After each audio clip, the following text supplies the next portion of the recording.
ekipa, evo nas danas jedna kratka reportažica o interesantnom plovilu za spašavanje koje predstavlja tvrtka iz Poljske, a zastupnik je u Hrvatskoj, a nešto više o tome naš gost.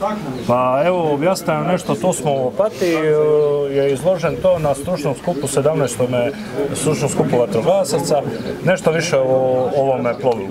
Znači, dobar dan, Ivan Novak iz Trogira, firma Marine One. Mi smo distributori za Rototec firmu, ne samo za vatrogasnu izvedbu ovog broda Kontre, već i za obične izvedbe, znači za užitak, ribolov i tako dalje. Ova vrsta Kontra 450 je najveći brod u floti. RCC znači Rescue Center Console. Jer je ova konzola u sredini. Tako, u sredini je. Ko na skuteru. Točno, ko na skuteru. I opremljena je, ova verzija opremljena baš za vatrogasne potrebe. Ima sve, znači od sirene, VHF-a, svih ovih bordova koji su potrebni za spašavanje. I sama po sebi, po karakteristikama je nekih 4,5 metra duga, 1,90 m široka, što je atipično za brodove koji su 4,5 metra dugi. Jer s time 1,90 m širine daje dosta prostora, uključujući ove lokere, znači koji su tu i koji su vrlo pomažu u spremanju stvari, opreme i tako dalje. Ovaj brod je, znači to je plastični brod. Da, polietilen, da. Čvrstoća? Čvrstoća je veća od obične plastike, ajmo to tako reći, one klasične sa Gelcoton, s time da ima i taj jedan dio ozonske zaštite, znači ne ljušti se nakon nekog vremena, plus što pri udarcima apsorbira dosta udaraca.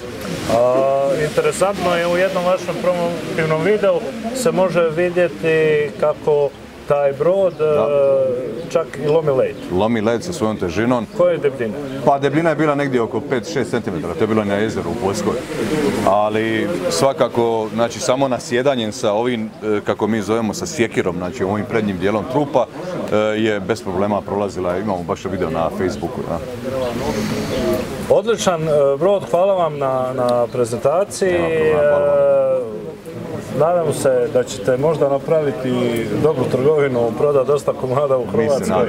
Treba nam ovakve dobre plovila. Mi se također nadamo i kao što rekao, znači karakteristike su takve da recimo takav brod 4,5 metra, 1,90 m ima je registriran za 1000 kg težine, znači nosivosti. Tako da takav brod u biti ovakvih dimenzija ne postoji. I od novosti što još nudite? Da, evo, osim što imamo za rescue brodove, koji smo malo prije prikazali, imamo i ovaj takozvani Water Rescue robot, koji se može poslati, znači, žrtvama, aktivira se vrlo jednostavno, ima GPS funkciju, radi na nekom range od 1000 metara i vrlo je korisna stvar, self-propelled, znači, evo. Znači, dole su mu pogonski motori? Je, dole su mu pogonski motori. Ovo je dio koji ide u more ili jezero.